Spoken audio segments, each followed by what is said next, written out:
All right, I'm going to say this real quick. When we were worshiping yesterday, we started talking after about that we can't sleep. You know, we see that Trump won the election, and it just seemed like everything was just, to me, it seemed like everything was just easy.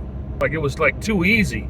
Like we didn't see the fight that we saw last time. Like there was last time, this crazy, last time when he was running and he lost, quote unquote, he lost, there was like videos coming out of people, election fraud, ballots in the rivers, people just stealing bags of mail, all type of stuff. And what's going on? But now it seems like everything he just whooped their butt, which is, I believe, is true. But it seems like everything's like it was easy, like they didn't fight.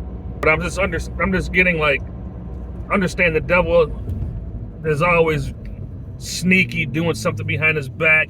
So I had these thoughts like it's easy. And Damaris, then my wife, she said, "Oh, I think this is like," she said, "I don't know. I'm sensing this is the calm before the storm. Like something's gonna, there's a trick up their sleeve or something, you know."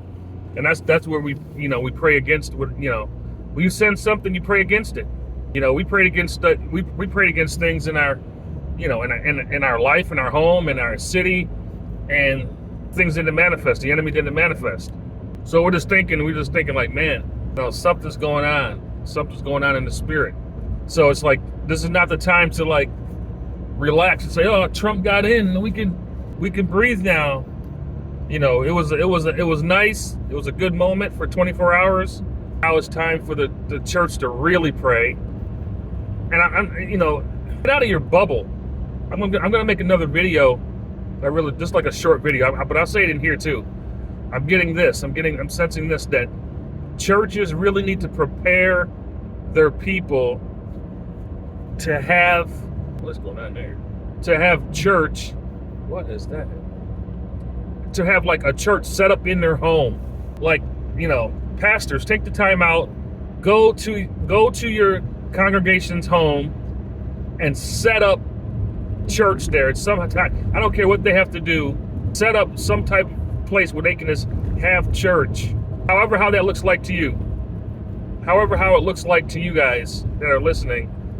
Like for us, as you guys watch some of these videos, every Friday night, we have microphones, we got speakers in my house, we have everything set up to worship.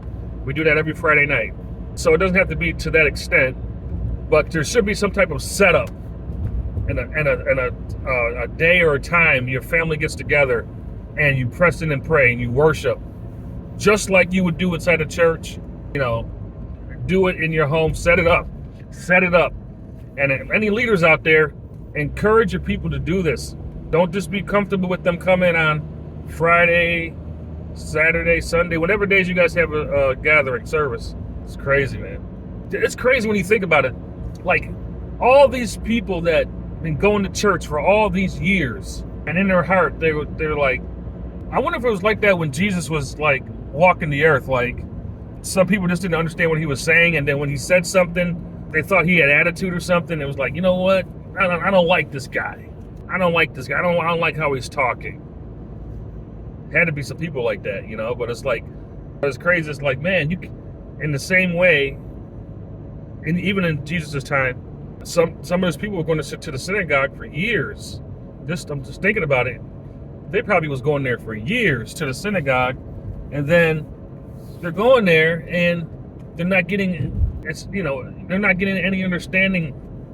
The message is not hitting their heart. The message is not hitting their heart. And so when the Messiah manifests, when the Messiah comes, then they shut him down and say, who are you? Isn't that crazy? You think about that? I know this is election time, and I know this is around this time, and it's like, people don't like Trump. They don't like his attitude. But when you put those policies up next to each other, policies of this group, it should be a different world for believers, for Christians to be like, say like, man, I want my children to be protected if they go to school. When they go to school, I want my children to be protected and not be misidentified by other students, by teachers, by their guidance. These teachers are like parents to these students for a certain amount of hours, majority of the day.